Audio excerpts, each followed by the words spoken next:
اور معذرت کے ساتھ اہل تشیع جو اپنے آپ کو شیعان علی کہنے کا دم بھرتے ہیں، ان کے اندر بھی اتنی جرأت نہیں ہے کہ یہ میڈیا میں آ کر کم از کم ڈھکے چھپے الفاظ میں ہی اصل بات امت کو بتائیں کہ ٹوٹی کمند کہاں. یہ ان کی بھی جرأت نہیں ہے. میں اپنے وقت کا ضیاع سمجھتا تھا یزید ابن معاویہ کے خلاف بولنے کو. اس کی وجہ ہے کہ یزید کوئی آسمان سے نازل ہو کے تو کسی سٹیج پہ آ کے بیٹھ نہیں گیا. یہ اسلامی گراوٹ مسلسل 20 سے 25 سال تھی جس کا نمائندہ بن کے یزید سامنے آیا، لہٰذا اس کو سنگل آؤٹ نہیں کرنا چاہیے. خرابی پیچھے سے شروع ہوئی ہے، اور جہاں سے خرابی شروع ہوئی ہے جب تک اسے آپ آئیڈینٹیفائی نہیں کریں گے تو پھر لوگوں کو بہانہ مل جائے گا کہ یزید کو لوگ گالیاں نکالتے رہیں اور اصل جو لوگ ہیں بیچ میں ان کو چھپا لیا جائے. کبھی عبداللہ ابن سبا کا نام لے کے ان کو چھپا لیا جائے، جو کہ کریکٹر ہی مولا علی کے دور میں آیا، اس کا شہادت عثمان رضی اللہ تعالیٰ عنہ علیہ السلام سے کوئی لینا دینا نہیں تھا. اور کبھی یزید کے پیچھے ایشو کو ڈائلیوٹ کر دیا جائے.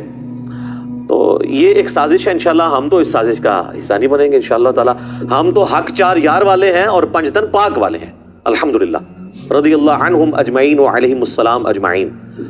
تو ہم انشاءاللہ تعالیٰ اس سازش کا کبھی بھی شکار نہیں ہوں گے.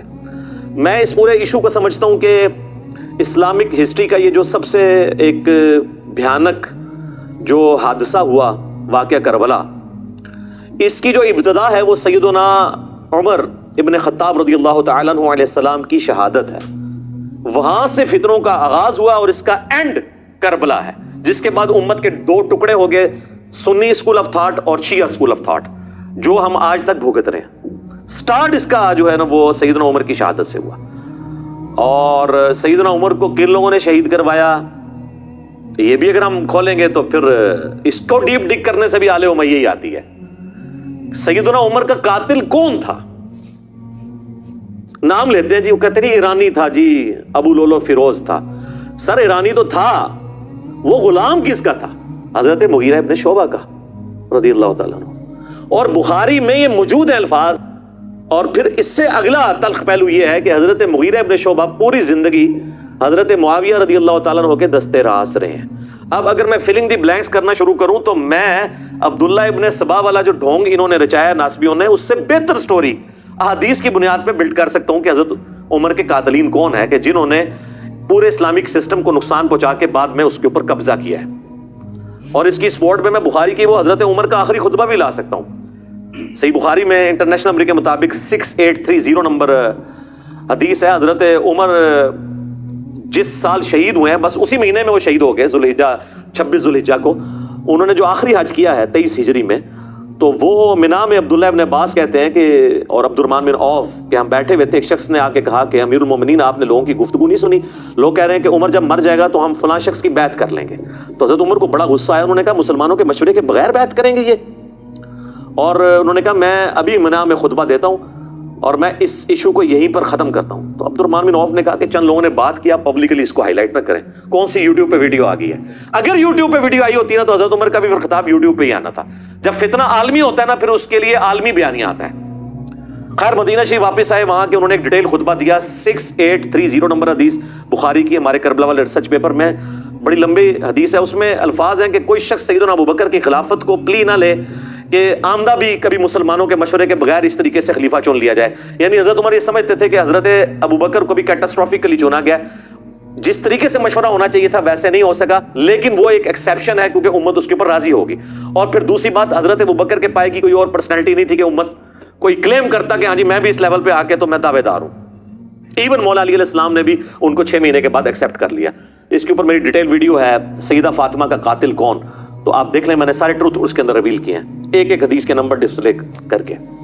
تو بہرحال حضرت عمر فاروق رضی اللہ تعالیٰ عنہ نے کہا کہ یہ چیما گوئیاں جو میں سن رہا ہوں نا کہ عمر مر جائے گا تو فلاں کے، تو ان کا مسلمانوں کے مشورے کے بغیر تم خلیفہ چنو گے؟ اللہ کی قسم اگر اس طرح ہوا تو پھر اس کا انجام قتل و غارت ہوگا. جس کی بیعت کی گئی اور جو بیعت لینے والے ہیں، یہ دونوں کے دونوں جو ہیں وہ خون ریزی کا شکار ہوں گے. اور حضرت عمر نے اس بیعت کو اسٹیبلش ہی نہیں مانا کہ جو تلوار کی دھونس پر لی جائے. تو یزید ابن معاویہ کی بیعت جو ہے تلوار کی دھونس پہ ہوئی ہے. کہتے ہیں جی وہ صحابہ نے بیعت کر لی تھی. کس طریقے سے بیعت کی تھی تاریخ نہیں، بخاری مسلم بتاتی ہے. انشاءاللہ میں آج سب کچھ کور کروں گا. ریسرچ پیپر میں تو میں نے کور کیا ہے، اس کے علاوہ کئی ایک ویڈیوز کے اندر کور کیا ہوا ہے. تو جو دھونس اور بدماشی کے ساتھ بیعت لی جائے تو بیعت سیدنا عمر کے فتوے کے تحت اسٹیبلش ہی نہیں ہوتی. جب بیعت اسٹیبلش نہیں ہوگی تو لہٰذا اس بیعت کے خلاف کھڑے ہونے والے کو خروج پر مبنی نہیں مانا جائے گا، بلکہ وہ قیام حسینی ہے. خروج وہ ہے جو مولا علی کے خلاف ہوا ہے جنگ جمل صفین اور نہروان کے اندر، کیونکہ ان کی بیعت اسٹیبلش تھی، وہ خلفائے راشدین میں سے. اس کو بھی میں انشاءاللہ ڈسکس کروں گا.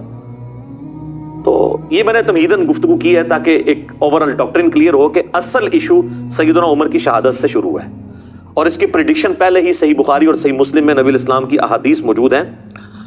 اور بلکہ یہ تو ایک پورا ایک ٹاپک ہے دلائل النبوہ کا.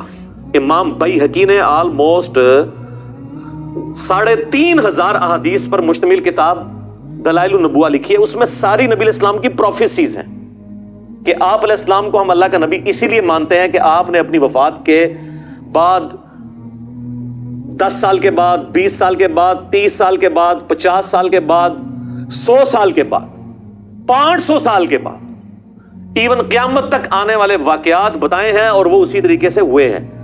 امام بیہقی نے اپنے زمانے تک تو وہ چیزوں کو جمع کیا. ان کی وفات ہوئی ہے 458 ہجری میں.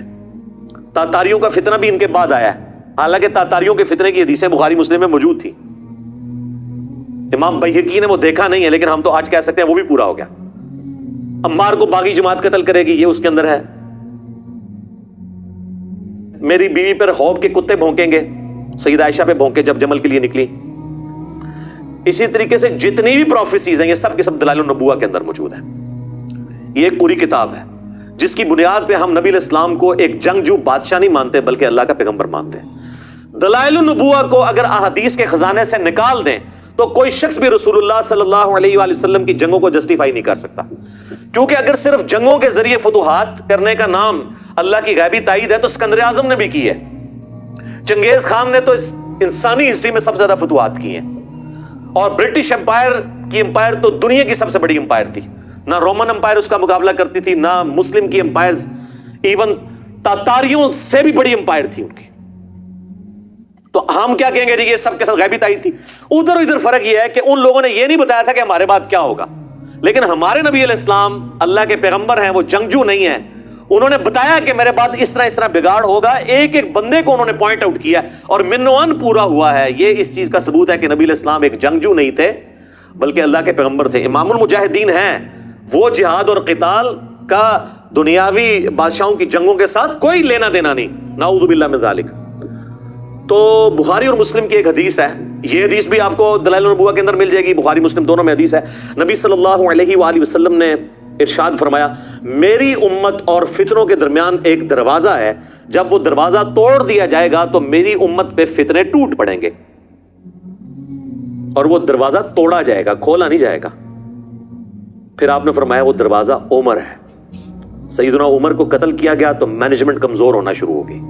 سیدنا عثمان بے شک خلیفہ راشد تھے لیکن ان کی مینیجریل سکلز سیدنا عمر والی نہیں تھی. پھر وہ بہت بڑی عمر میں خلیفہ بنائے گئے، 70+ کے ہو چکے تھے. اور پھر کئی ایک چیزیں جو میں آج ڈسکس نہیں کرنا چاہتا، آپ یوٹیوب پہ میرا کلپ دیکھ لیں. سیدنا عثمان کی شہادت کے اصلی اسباب کیا ہیں، میرے ریسرچ پیپر میں بھی ہیں. صحیح مسلم میں اوپر تلے 4 حدیث ہیں. مولا علی کے فضائل والے چیپٹر میں انٹرنیشنل نمبر کے مطابق 6225 سے 6228 تک نبی علیہ السلام نے اپنے آخری حج میں مدینہ شریف آتے ہوئے مکے سے واپسی پہ خوم نامی گاؤں میں خطبہ دیا. اونٹ کے پالان کا ممبر رکھا گیا. آپ علیہ السلام نے کنکلوڈنگ گفتگو کی، اے لوگو آگاہ ہو جاؤ، میں بھی ایک انسان ہوں. قریب ہے کہ اللہ کا قاصد یعنی موت کا فرشتہ میرے پاس آئے اور میں اس کی دعوت قبول کر لوں. میں اپنے بعد تم میں 2 بھاری چیزیں چھوڑ کے جا رہا ہوں. ان میں سے پہلی چیز اللہ کی کتاب ہے، اس میں ہدایت ہے، اس میں نور ہے. تم اللہ کی کتاب کو پکڑو، اپنا تعلق اس کتاب کے ساتھ مضبوط کرو. اللہ کی کتاب اللہ کی رسی ہے، جو اسے پکڑے گا وہ ہدایت پہ ہوگا، جو اسے چھوڑ دے گا وہ گمراہ ہو جائے گا. پھر زید بن ارقم کہتے ہیں کہ نبی علیہ السلام ہمیں ترغیب دلاتے رہے، اللہ کی کتاب، اللہ کی کتاب، اللہ کی کتاب. اور پھر فرمایا کہ دوسری بھاری چیز میرے اہل بیت ہیں، میں اپنے اہل بیت کے معاملے میں تمہیں اللہ کا خوف دلاتا ہوں. اور اس جملے کو آپ نے 3 دفعہ ریپیٹ کیا. لیکن امت نے بالکل الٹ کیا، نہ قرآن کو پکڑا اور نہ اہل بیت کو زندہ چھوڑا. تو یہ ایک بہت تلخ چیز ہے. اور نبی علیہ السلام ہمیں غدیر خم کے اوپر وصیت کر کے گئے، اور یہ پلیٹ فارم اللہ کے فضل سے قرآن کی توحید پہ کھڑا ہے اور اہل بیت کے دفاع پر یہ پلیٹ فارم غدیر خم پہ ہے الحمدللہ. غدیر خون کی حدیث تو بہت کم ہی بیان ہوتی تھی اور کئی مکتب فکر کے لوگوں کو تو اس حدیث کا پتہ ہی نہیں تھا. ان کو وہ ایک روایت جو ضرب تقسیم لگا کے حسن درجے تک پہنچتی ہے المستدرک للحاکم کی. الموطا امام مالک میں بھی ہے لیکن وہاں تو اس کی سند ہی چھوٹی ہوئی ہے. امام مالک نے بغیر واسطے کے روایت بیان کی ہے. پوری سند اس کی المستدرک للحاکم کے اندر ہے, کتاب العلم چیپٹر کے اندر 318 نمبر 318. وہ حجۃ الوداع کا خطبہ ہے کہ 2 چیزیں چھوڑ کے جا رہا ہوں, اللہ کی کتاب اور اس کے نبی کی سنت, اسے مضبوطی سے پکڑ لو گے کبھی گمراہ نہیں ہوگے. اور مسلم شریف میں جو حجۃ الوداع کا خطبہ ہے نا, انٹرنیشنل نمبر کے مطابق 2950, اس میں سنت کا ذکر نہیں, صرف کتاب اللہ کا ذکر ہے. سنت کو ماننا, کتاب اللہ کو ماننا اس کے اندر امپلائڈ ہے, کیونکہ قرآن ہی نے ہمیں سنت کی طرف رہنمائی کی ہے نا. من یطیع الرسول فقد اطاع اللہ, جس نے رسول اللہ کی اطاعت کی اس نے اللہ کی اطاعت کی صلی اللہ علیہ وآلہ وسلم. صلاۃ بر محمد وآل محمد. اللہم صلی علی محمد وعلی آل محمد وبارک وسلم واصحابہ اجمعین الی یوم الدین, آمین. بچھڑ گیا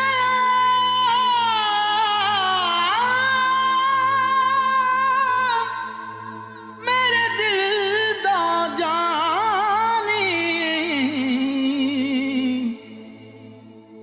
تے میں ککھاں وانگر رل گئی, پھلاں نال نازک جندڑی میری وچ کنڈیاں دے رل گئی. کم سجنا دے مار مکا